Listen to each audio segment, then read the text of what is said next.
Le business. Le gros business. Le gros business. J'y connais rien au business, ce qui est très bizarre parce que l'Amérique est une histoire de gros business. J'y pense pas très souvent, mais quand ça m'arrive, ça me fait drôle de réaliser que tant de choses que j'ai sont faites par le gros business. Les magasins et restaurants du gros business sont toujours tous pareils, ce qui joue sur un instinct humain primaire d'attirance vers la familiarité.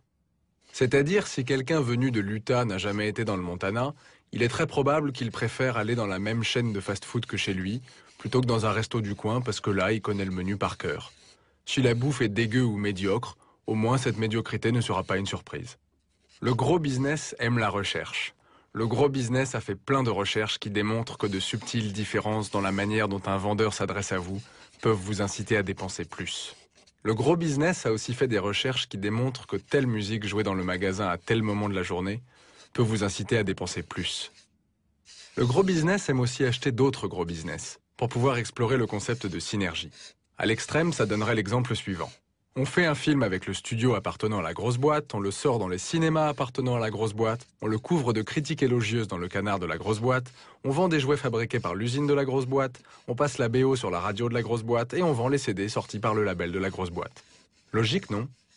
Bien qu'elles mettent toujours le portrait d'un fermier sur leur étiquette, la plupart des fermes sont gérées par de grosses boîtes. Bien qu'elles aient toutes des noms de famille, la plupart des pompes funèbres sont gérées par la même grosse boîte. Le gros business donne parfois de petites sommes à la communauté quand il a besoin d'améliorer son image. Le gros business donne parfois de grosses sommes à des politiciens quand il a besoin que les choses aillent dans son sens. En général, le gros business s'intéresse surtout à faire grossir ses profits par n'importe quel moyen.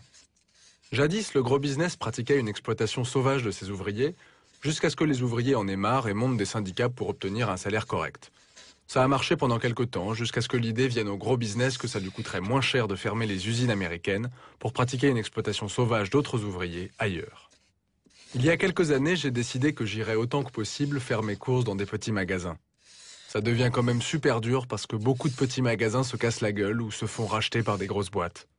Un jour, un mec m'a abordé à San Francisco en me demandant si je pouvais lui indiquer où trouver un Starbucks. Je lui ai dit de marcher 30 secondes dans n'importe quelle direction. Il y a 2-3 ans, je tournais en bagnole dans un coin de l'Iowa à la recherche d'une petite pharmacie pour acheter un déodorant pour les aisselles. Au bout d'un moment, je me suis aperçu que dans l'Iowa, si on n'achète pas son déodorant pour les aisselles dans une grosse chaîne, on n'a tout simplement pas de déodorant pour les aisselles. Je sais pas pour vous, mais moi je trouve que réfléchir à tout ça est profondément déprimant.